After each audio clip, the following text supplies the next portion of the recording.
అందరికీ శనార్థి ఉండాల మళ్ళీ మీ దీవనార్థులు ఏందో ఏమో కానీ 2-3 వద్దుల దాకా ఎండ దేవుడు గట్ల చూపిస్తే మళ్ళీ వానలు షురువైనాయి. సరే ఆ ముచ్చట అన్ని తెలుసుకోవాలంటే మరి ముందర ఏం చేయాలి?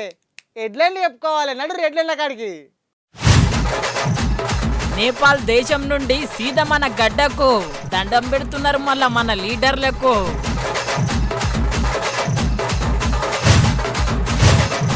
బుజ్జికి తప్పిన పెద్ద గండం పెట్టాలి మరి గింత చక్కటి సర్కారుకు దండం.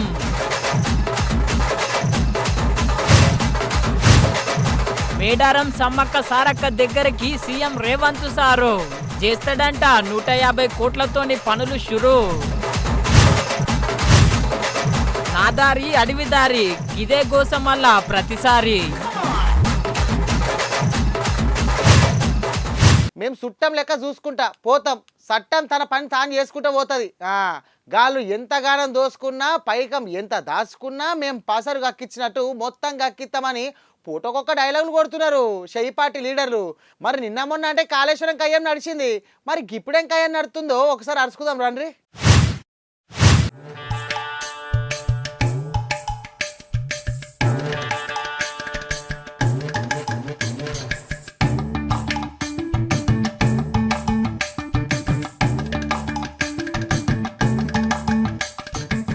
వండుకొని తిన్నోనికి ఒక్క కూర, అడుక్కొని తిన్నోనికి 60 కూరలు అన్నట్టు గీ పార్టీలు రోజుకో పంచాయతీలు ముంగలేసుకుంటున్నాయుల్లా.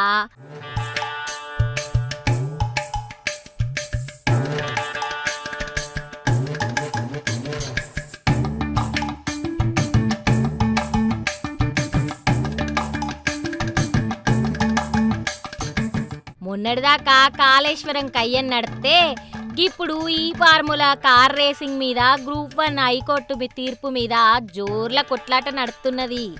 ముదుగాల సినిమాల మంత్రి వెంకటరెడ్డి సార్ మాటలినుండ్రి. చట్ట ప్రకారమే అన్ని జరుగుతాయి.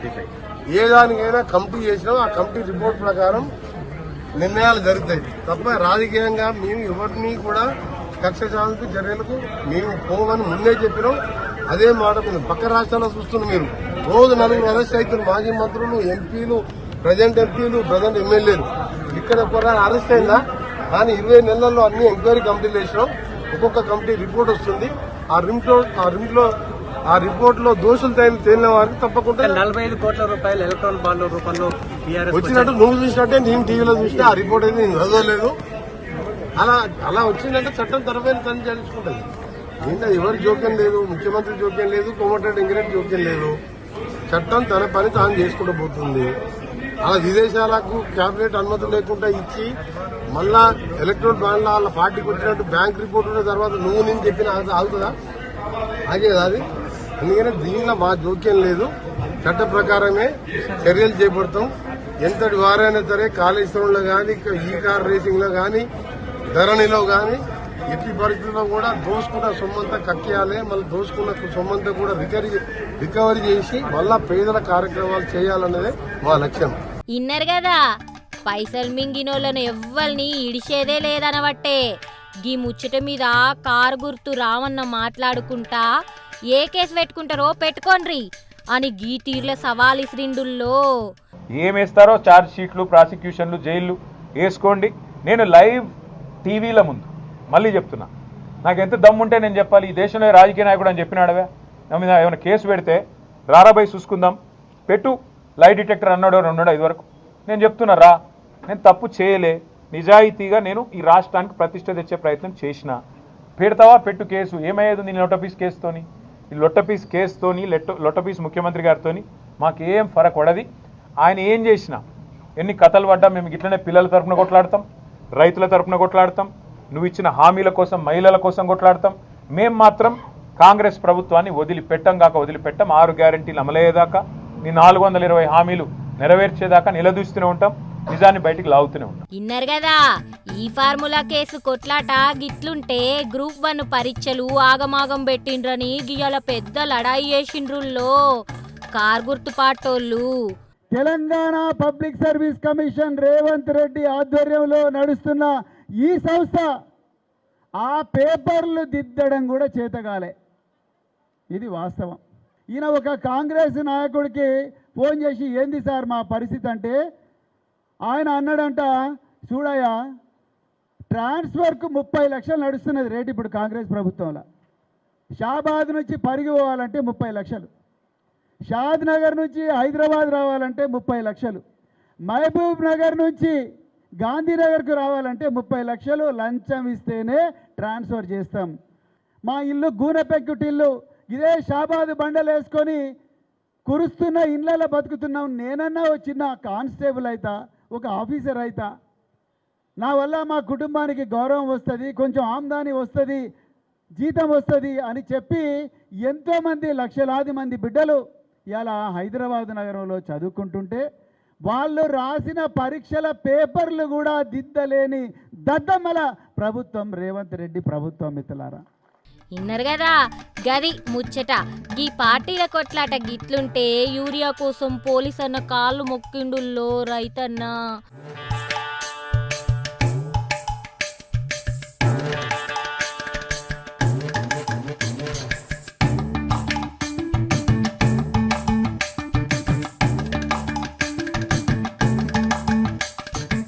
ఇట్లా రైతుల బాధలు రైతులది, పార్టీల బాధలు పార్టీలది.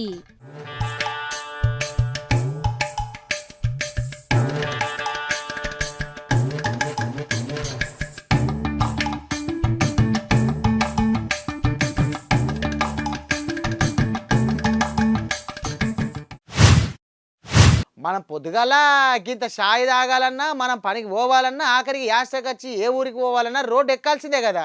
మరి రోడ్డు ఎక్కది పని కాదు. మరి గసంటిది రోడ్ గండం అయితే రోడ్డు మీద గుంతలుంటే అమ్మో యాడ్ చేసుకుంటేనే మస్తుగా బుగులు అవుతున్నదిలే. మరి పాపం ఈ బుజ్జి ఎంత బుగులు పడ్డదో.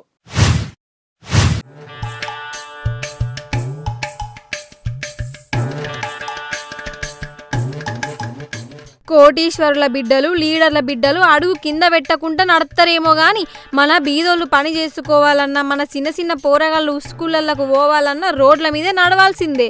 పాపం పొద్దు పొద్దుగల్లా గట్ల రోడ్డు మీద పోతున్న చిన్న పిల్లకు ఏమైందో చూడురి.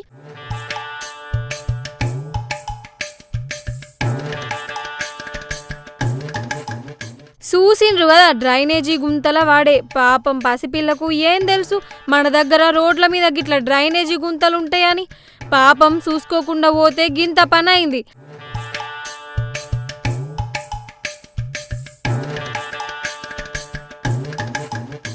అసలు టైంకు ఆ అమ్మ అక్కడ ఉన్నది కాబట్టి సరిపోయింది, లేకుంటే ఎంత పని అవుతుండనో ఏమో. గింత ఘోరం ఏడైంది అనుకుంటున్నారు? మన పట్నం పాత బస్తీల యాకుత్పురా దగ్గర అయింది. ఇప్పుడు ఈ వీడియో సోషల్ మీడియాలో మస్తు వైరల్ అవుతుందిలో.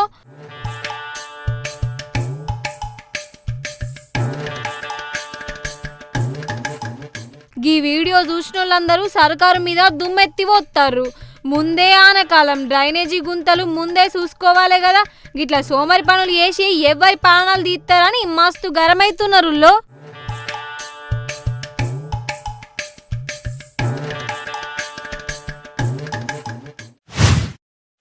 కూటి కోసం కోటి తిప్పాలన్నట్టు ఒకరు పార పని చేస్తే ఇంకొక పని చేస్తారు. గట్లనే చాలా మంది బతకనికి బయట దేశం పోతే ఆడ పూటకో లొల్లి లిల్లి పెళ్ళి అన్నట్టు మల్లిగానికి సాగుకు వచ్చినట్టు నేపాల్ దేశపు లొల్లి మనలో సాగుకు వచ్చింది. మరి ఆడ మనలో పరిస్థితి ఎట్టున్నది అంటే గిట్లున్నది.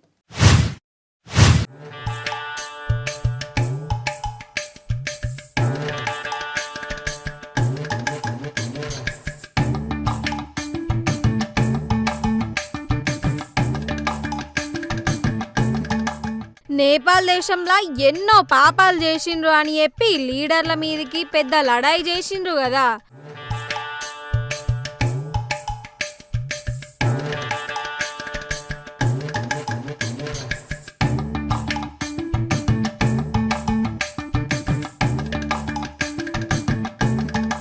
చూసిండ్రు కాదు గంత పెద్ద లడాయికి గా దేశం ప్రధానమంత్రి రాజీనామా చేసిండుల్లో గా తీర్లు అయింది మళ్ళా లడాయి.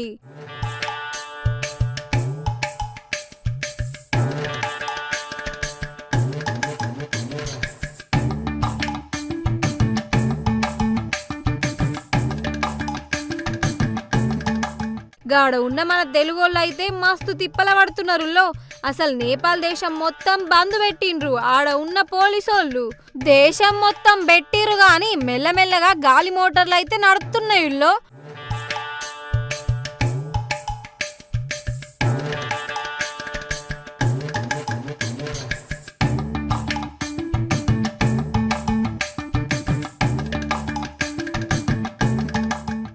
ఇప్పుడు మనోళ్ళను అక్కడికెళ్ళి తీసుకురానికే మంత్రి లోకేశం సారు మస్తు తిప్పల పడ్డడుల్లో. మేము రియల్ టైం నేపాల్లో జరుగుతున్న పరిస్థితులన్నీ చూస్తాం జరుగుతుంది. దాంట్లో భాగంగా ప్రధానంగా అక్కడున్న తెలుగు వాళ్ళు ఎలా ఉన్నారు, వాళ్ళ పరిస్థితి ఏంటి, వాళ్ళని తిరిగి ఆంధ్ర రాష్ట్రానికి తీసుకొచ్చే దిశగా పనిచేయాలని గౌరవ ముఖ్యమంత్రి గారు మాకు చెప్తాం జరిగింది. పొద్దున్న నుంచి నేను ఇక్కడ కమాండ్ అండ్ కంట్రోల్ సెంటర్లో ఉన్న గౌరవ హోంమంత్రి అనిత గారు కానివ్వండి, దుర్గేష్ గారు కానివ్వండి, అనంతపూర్ సభకి వెళ్ళి ఇమ్మీడియట్ గా అక్కడి నుంచి బయలుదేరి అమరావతికి వచ్చి మేము ముగ్గురం కలిసికట్టుగా సిచ్యువేషన్ ని మానిటర్ చేస్తాం జరిగింది. వాళ్ళతో మేము మంత్రులు అందరం మాట్లాడాం కనుక వాళ్ళు కూడా హ్యాపీగా ఉన్నారు. ఎస్, ప్రభుత్వం ఉంది అని ఒక భరోసా వాళ్ళు కలిగింది. సో ఎక్కడ పానిక్ అవ్వలేదు. టైం టు టైం వాళ్ళు కూడా ఫీడ్బ్యాక్ ఇస్తున్నారు. కొంతమంది మాకు రోడ్ ఓపెన్ అయింది, మేము ఏం చేయమంటారు, బార్డర్కి వెళ్ళొచ్చా, మీ అభిప్రాయం ఏంటని కూడా అడిగారు. మేము కొంచెం డైరెక్షన్స్ ఇచ్చాం. పలానా దగ్గరికి వెళ్ళిన అక్కడ ఈ వ్యక్తి ఉంటారు, రిసీవ్ చేసుకుంటారు, అటు నుంచి మేము చూసుకుంటాం, ఏర్పాట్లన్నీ చేస్తామని కూడా చెప్తాం జరిగింది. అంటే 2 ఫ్లైట్లు 3 ఫ్లైట్స్ మేము అప్పుడు నేను ఎన్టీఆర్ ట్రస్ట్ నుంచి మానిటర్ చేశా. గౌరవ ముఖ్యమంత్రి గారు నేరుగా అక్కడ ఉత్తరాఖండ్కి వెళ్ళారు. వెళ్ళి ఆయన తీసుకొచ్చారు, తెలుగు వాళ్ళందరినీ తీసుకొచ్చారు. చూసిండ్రు కదా ఎట్లా తిప్పల పడుతున్నాడో. సారు తిప్పలకు ఫలితం అన్నట్టు కొంతమందిని అయితే ఆంధ్రాకు తోలుకొచ్చిండు భద్రంగా. గిట్లా కొంతమంది మన జాగ మీదకి వచ్చినా ఇంకా కొంతమంది మటుకు ఆడనే ఉన్నారు. అదృష్టం వల్ల, దేవుడి దయ వల్ల ఒక చోట ఒక షెల్టర్ ఉన్నది. ఆ షెల్టర్ లో ఉన్నాము. కాఠ్మండూలో ఉన్న ఒక చిన్న హోటల్లో ఉన్నాము. కంఫర్టబుల్ గానే ఉన్నాను. తర్వాత మన సారథి గారు చాలా చాలా ఎక్కువ పెద్ద పని చేస్తున్నారు. మా అందరికి అన్నదాత అయ్యారు. ఇప్పుడు ఆయన మా అన్నం చేయించి వడ్డించి పెట్టిస్తున్నారు. తింటున్నాం కనుక హాయిగానే ఉన్నాము. పరిస్థితులు మాత్రం దారుణంగా చుట్టూ ఉన్నాయి. కానీ మనం ఇక్కడ ఉన్న చోట ఉంటే బాగానే ఉంటుంది. మరి ఇంకొక చోటికి పోకండి అని అందరూ చెప్తున్నారు. కనుక we are waiting for the good thing. But nothing to worry అండి. ఇప్పటివరకు బాగానే ఉంది. ఇంకా దేవుడి దయ అంతే. నమస్కారం. ఆడ పరిస్థితి ఎట్లున్నదో గీ అన్న చెప్తుండి. నూరి నారా లోకేష్ గారికి, చంద్రబాబు నాయుడు గారికి, పవన్ కళ్యాణ్ గారికి, మన మన్యం జిల్లా కలెక్టర్ గారికి కూడా నమస్కారాలండి. మేము ఈరోజు ఈ స్థితిలో ఉన్నామంటే అతని దయ వల్లే మేము జరిగింది. మేము క్షేమంగా ఎయిర్పోర్ట్కి చేరుకున్నామండి. మీ దయ వల్ల మేము ఇక్కడికి క్షేమంగా చేరుకున్నాము. అలాగే ఇప్పుడు మాకు బోర్డింగ్ పాస్ ఇస్తామన్నారండి. డైరెక్ట్ వైజాగ్, విజయవాడ వరకు ఎయిర్పోర్ట్లో మాకు దిగబెడతామని చెప్పారు. వాళ్ళకి సరిపోటి ధన్యవాదాలండి. మీరు ఉండడం వల్ల మేము క్షేమంగా చేరుకున్నాము. Thank you sir. Thank you. నమస్తే. ఇన్నారు కదా గది పరిస్థితి. గిట్ల రోజు రోజుకొక దేశంలా లడాయి అవుతున్నదుల్లో. ముఖ్యమంత్రి శ్రీ నారా చంద్రబాబు నాయుడు గారు, లోకేష్ గారు, హోమ్ మినిస్టర్ అనిత గారు, అలాగే మన కేబినెట్ మినిస్టర్ రామ్మోహన్ నాయుడు గారు, వీరందరికీ ప్రత్యేక ధన్యవాదాలు. ఏపీ భవన్ ఆఫీషియల్స్ అందరికీ కూడా ధన్యవాదాలు. అలాగే విశాఖ ఎంపీ శ్రీ భరత్ గారికి కూడా ధన్యవాదాలు. అలాగే మన అఫీషియల్స్ అందరూ, RTGS officials, NRT officials, everybody constant గా unstinting support and moral support ఇచ్చి మమ్మల్ని ఇంత జాగ్రత్తగా తీసుకొచ్చి విశాఖపట్నం తీసుకొస్తున్నందుకు మనం మా ధన్యవాదాలు తెలియజేసుకుంటూ ఎల్ఐసి ఎంప్లాయీస్ గా మేము అందరం ధన్యవాదాలు తెలియజేసుకుంటున్నాము. మా ట్రామా నుంచి ఇంత చక్కగా మమ్మల్ని తీసుకొచ్చిన మన మంత్రివర్యుల అందరికీ కూడా ప్రత్యేకంగా ధన్యవాదాలు. ఈ దేశాలతో చూస్తే మన దేశమే నయ్యం. A very warm welcome on board this special charter flight. We're really happy to have you with us today. I'd like to take a moment to thank the government of Andhra Pradesh, Shri Nara Chandrababu Naidu and Shri Nara Lokesh for arranging this aircraft and making it possible for us all to travel together with utmost safety and comfort. Thank you. Please use the light in the panel above. Our Hello 6E magazine. జై నారా లోకేష్, జై Somnath G, జై పశునాథ్ G. అనగనగా ఒక ఊరు. గా ఊర్లో ఒక పాపయ్య అనే రైతు. గా రైతు పంటలు ఎత్తాడు, బాగా రాబడి తెస్తాడు. మరి అందరి లెక్క ఒక పంటనే కాదల్లా 2 పంటలు ఎత్తాడు, 2 చేతులు ఎన్నో సంపాదిస్తాడు. మరి గా రైతు ఏం పంటలు ఎత్తున్నాడో, బగ్గ రాబడి ఎట్లా తీసుకొస్తాడో మీరే చూడర్రి. అసలు ముచ్చట సమజ్ అవుతుంది.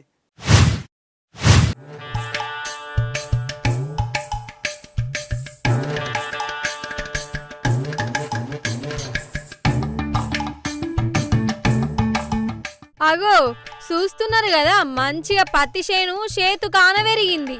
గింత చక్కగా పెంచిన రైతుకు శబాష్ అంటున్నారేమో అనుకోగలరు. గట్లా అనుకుంటే పప్పుల కాలేసినట్టే.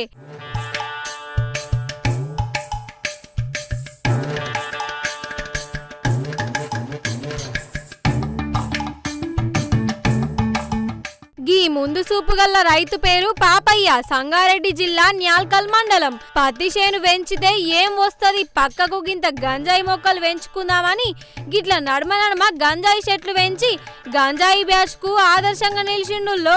ఏం పేరు నీ పేరు? ఇంటి పేరు? అడిముల పాపయ్య. నాన్న పేరు, తండ్రి పేరు? అడివప్ప. ఏ క్యాస్ట్? లింగాయత్. ఏ ఊరు మీది? గొర్రెగట్టు. ఏం పని చేస్తావు? వ్యవసాయం పని చేస్తావు. ఈ పొలం నీదేనా?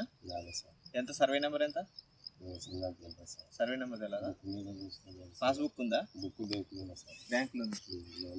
ఇప్పుడు ఇదేంటిది? ఇది ఏం చెట్టు? నువ్వే వేసినావా? నేనే తాగుతా వేసుకున్నా. అదే నువ్వే వేసుకున్నావా? సరే పీకే. పంచులో ఇది గంజాయి మొక్క. పెద్ద మనిషి నువ్వు బీకి, నీ చేతులతో బీకి. చూసినావా? గిట్ల గీ పాపయ్య ఎన్ని దినాల సంది దంద నడిపిస్తున్నాడో ఏమో గాని పోలీసులైతే గిట్లొచ్చి పట్టుకున్నారు. పాస్ చేయి, మళ్ళీ అక్కడ పోయినాక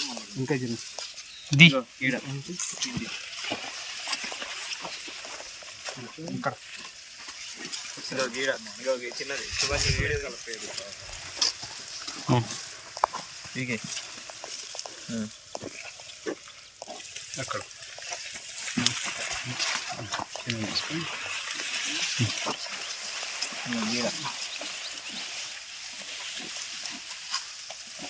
ఇది కూడా కదా గంజా చెట్టేగా.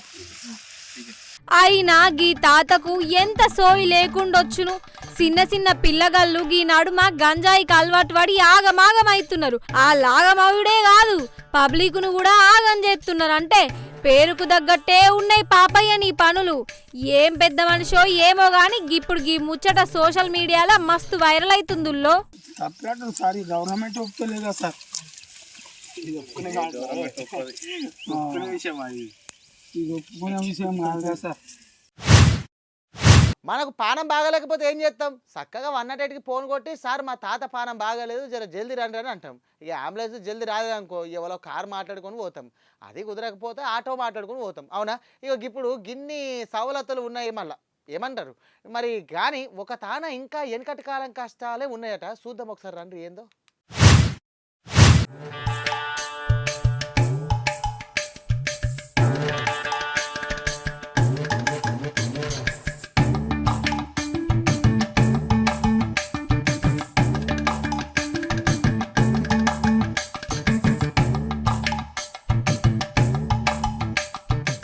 స్వతంత్రం వచ్చి 70 ఏండ్ల మీదనే అయినా అందరూ కంప్యూటర్లతోని కాలం గడుపుతున్న కొందరి పరిస్థితి మటుకు మారతనే లేదుల్లా. ఏడేసిన గొంగడి ఆడనే అన్నట్టు గట్లనే ఉన్నది పరిస్థితి. అల్లూరి జిల్లా గిరిజనుల కష్టాలు చూడుర్రి. డోలిమోతల పట్టుకొని దావకానకు నా దారి అడవిదారి అని అన్నట్లు ఎట్లా పోతున్నారో.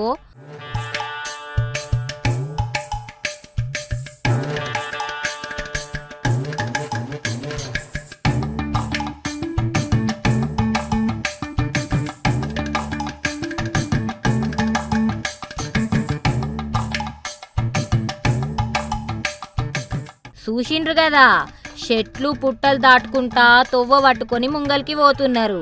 గింతకి గిట్లెందుకు పోతున్నారు అనుకుంటున్నారు కదా. గీ పెద్ద మనిషికి పానం బాగలేదు, దావకాన కోసం గిట్లా కొండ కోనలు దాటుకుంటా పోతున్నారట. గిట్ల ఏం తక్కువ 5 కిలోమీటర్లు పోతే దావకాన వస్తుంది. సర్కార్లు మారినా గిరిజనుల కట్టాలైతే మారతలేవుల్లా.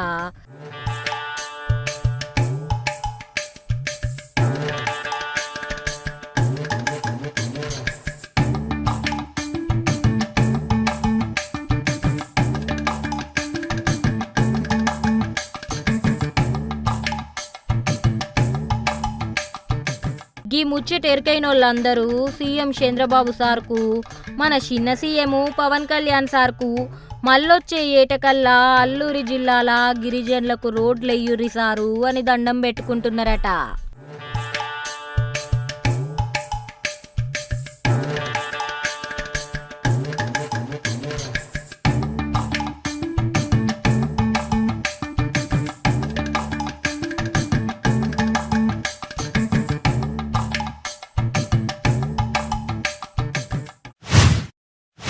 ఊరూరు కార్లు కట్టుకొని ఊరూరు బండ్లు కట్టుకొని ఎవ్వరి దోషంతగాలు బంగారం తీసుకొని పోయి జత్ర ఏం జత్ర మన సమ్మక్క సారక్క జత్ర మరి గంత పేరు మోసినటువంటి జాతరకు ఎసొంటి తక్లీఫ్ ఉండొద్దని గింత సక్కటి ఆలోచన చేసిందోళ్ళ షేపాటి సర్కారు.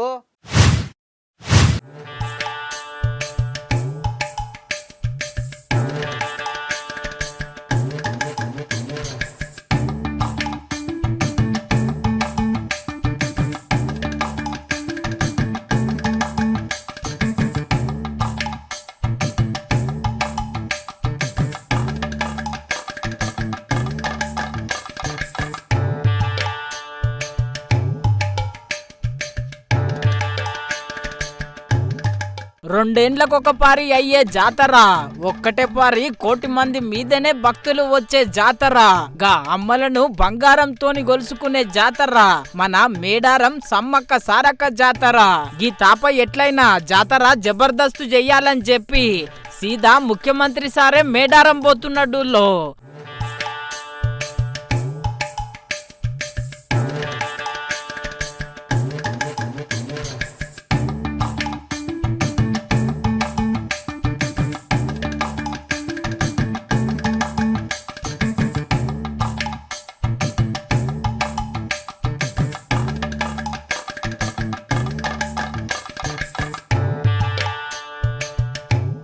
మేడారం ఉట్టిగా పోయిడే కాదు, 150 కోట్ల రూపాయలతోని జాతరకొచ్చే భక్తులకు ఎసొంటి తిప్పలు కాకుండా సౌలతులు చేయనికే, కొత్త పనులకు షురూ చేయనికే 13వ తారీఖు నాడు అడుగు పెడుతున్నాడు మేడారంలా.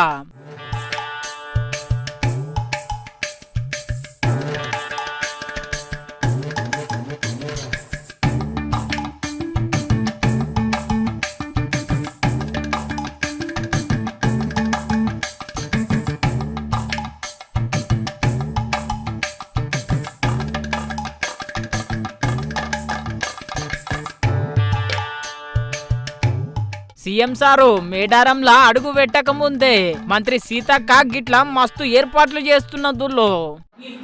నిలబడ్డట్టుగా చేద్దాం. అట్లా పూజారులు కానీ మీరు కూడా వాళ్ళు చెప్పింది వీళ్ళు చెప్పింది డైవర్ట్ కాకుండా మన పెద్ద పూజారులు ఎవరైనా ఉంటే ఇంకా పైన అడగండి, డౌట్ ఉంటుంది ఎట్లా చేయాలి, ద్వారం ఎట్లా చేసుకోవాలి, దర్వాజా ఎట్లున్నది, అట్లా చేయమంటే మీరు అడగండి. అవన్నీ మనం రన్ చేద్దాం. కానీ స్ట్రక్చర్ మాత్రం పర్మనెంట్ ఉండేటట్టుగా, ఈ బండరాలు పోయేటట్టు, ఆ గుంతలు పోయేటట్టు, ఇది చూసిపోయేటట్టు అట్లా వద్దనే పెద్ద పెద్ద బండాలను తీసుకొచ్చి కట్ చేసి పెట్టాలని ఒకసారి ఎక్కడ ఉంటే ఆయన నిన్న దొరకబట్టి సీఎం గారే దొరకబట్టి మనకు అటాచ్ చేసింది. ఇక్కడనే అవసరమైతే ఆ 2 బంగ్లాలు ఇచ్చేద్దాం. ఇల్లు ఆన్నే కూర్చొని వాళ్ళే బండ మొత్తం కట్ చేసుకొని తీసుకొచ్చి ఫిట్ చేస్తా అంటారు. మీకు ఎప్పటికప్పుడు అందుబాటులో ఉండదు. వాళ్ళకి డౌట్ ఉన్నా మీరు వాళ్ళు మిమ్మల్ని అంతా మీకు డౌట్ ఉన్నా వాళ్ళని మీరు కలుసుకొని వెంటనే ఇక్కడికి జరుగుతుంది. పని అయితే పూజారులు కానీ ఇక్కడ ఎండోమెంట్ అధికారులు కానీ ఎప్పటికప్పుడు వాళ్ళకు ఇది అవుతుంది, ఈ రోజు ఇది ఇట్లా చేస్తున్నాం రాండి అని కూడా చూపించుకుంటూ చేస్తే ఏం డౌట్ ఉంటుంది. ప్రతి స్టెప్ అందరూ కూర్చొని చేసుకుంటూ ఉంటారు. కాబట్టి 100 రోజులలో కంప్లీట్ చేయాలనేది టార్గెట్. చూసిరు కదా ముద్దుగల్ల మీటింగు. ఇక ముఖ్యమంత్రి సార్ వచ్చి కొబ్బరికాయ కొట్టుడే ఆల్చమున్నది.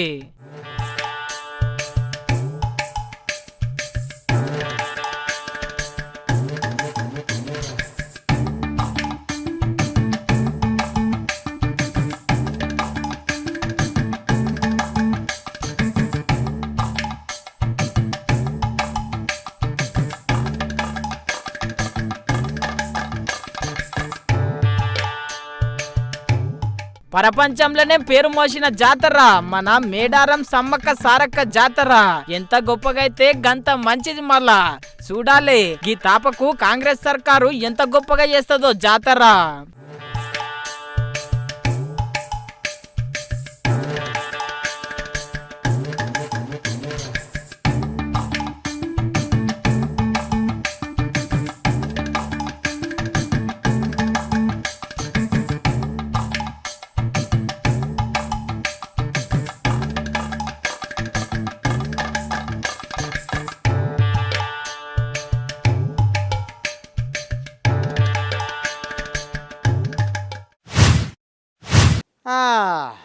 నాగవ్వ అందరిని ఆగం పట్టిస్తున్నది ఈ నడుమ ఏం చేద్దాం మరి చెప్పిన మాట ఇంటలేదు చెయ్యన్న పని చేస్తలేదు మరి ఇక గీయలేం చేస్తాందో ఓ నాగవ్వ అమ్మో తలకాయ కూడా దింపుతుందా అమ్మా అమ్మో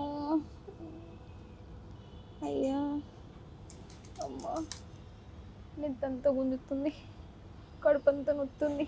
అగో మా నాగవ్వ కొన ఊపిరి మీద ఉన్న కోడి పిల్ల లెక్క గిట్ల చేస్తుంది. అమ్మా అమ్మా కళ్ళంతా తిరుగుతున్నాయి దేవుడా. అమ్మా అగో ఆగమాగం చేయబట్టే కదా ఒకసారి అరుచుకుందాము. ఓ నాగవ్వ ఓ నాగవ్వ ఏమైంది గట్ల చేస్తాను పానం కూడా బాగలేదా ఏమి?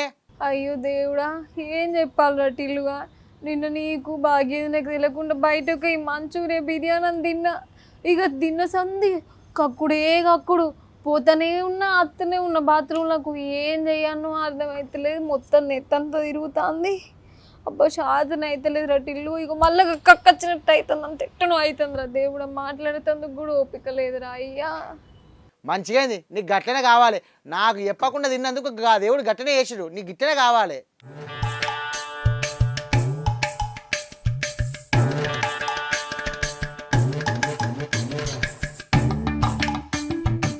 అయ్యో పాప మా నాగవ్వ దాన్ని చూస్తేనేమో గోస అనిపించబట్టే కానీ చేసిన పనులేమో గిట్లుంటాయి. అరే టిల్లుగా కక్కి కక్కి గొంతంతా నొత్తుందిరా, బొత్తంతా నొత్తుంది, కాలు చేతుల నీడుసుకపోతున్నాయి, ఇవన్నీ గుంజుతున్నాయి. ఎట్లనో ఏమో నాకేం సాధన అయితే లేదురా. కొంచెం రారా దావకన్ల కన్నా పోదాం రారా, మనం జల్లిని రారా టిల్లుగా. అందుకనే బయట తిండి తినొద్దే నాగవ్వ అంటే తింటావు. నిజామాబాద్లో ఓ హోటల్లో కుళ్ళిన చికెన్ అంట, మొన్న హైదరాబాద్ బిర్యానీలో బొద్దింక, ఆఖరికి ఇడ్లీలో కూడా బొద్దింక, ఇంకా ఈగలు దోమలు. ఇక అందులో మనం తినుకుంటా గిట్లా అవుతుంది. ఇప్పుడన్నా జర చూసుకొని బుద్ధి తెచ్చుకో. ఒరే టిల్లుగా నన్ను నచ్చితే దావకన్లకు పట్టుకపోరా. నువ్వు నన్ను దావకన్లకు పట్టుకోకపోతే నేను ఇక్కడనే చచ్చిపోయేటట్టున్నా. నేను ఇట్లా సత్తే మాత్రం దయమై నిన్నే పట్టుకొని తింటారా, పీడిస్తా నిన్నే. అందుకనే ముందుగానే చెప్తున్నా, వచ్చి నన్ను దావకన్లకు పట్టుకపోతేనే సరే, లేకపోతే మాత్రం చూసుకో. ఇక నాకు మొత్తానికి శాతం అయితే లేదురా. ఎట్టనన్నా నువ్వు లీవ్ తీసుకొని రారా, నన్ను వచ్చి దావకన్లకు తోలుకోవద్దు రారా. అమ్మా అయ్యా అత్తునే నాగవ్వ నేను వచ్చేదాకా జర సపోర్ట్ చేయకుండా కూర్చో, పండుకపోనాడా వచ్చినాక దవాఖాన కోదాము ఎప్పుడు ఏదో ఒకటి. అమ్మో తలకాయ కూడా దింపుతుందా అమ్మా అమ్మో. చూసిరు కదా మా నాగవ్వ కథ. బయట తిండి తినికి ఇట్లా ఆగమైంది. మీరు కూడా జర పైలం తినేటప్పుడు జర చూసుకొని తినరు అంటే పక్కపొడి చూసుకొని తినడు కాదు. ఏమేం చేస్తుర్రు ఏం కథ ఏది తింటే మంచిగా ఉంటుంది అని ఆలోచన చేయర్రి. ఎందుకంటే ఇవాళ బయట హోటల్లో మంచిగా లేదు, అంత గిట్ట నడుస్తుంది. అమ్మయ్యా గివి గీరటి ముచ్చట్లు. మళ్ళొక్క ముచ్చటతో మళ్ళా కలుస్తా. గప్పరాగా చూస్తానుండ్రి మరి. ప్రైడ్ 9.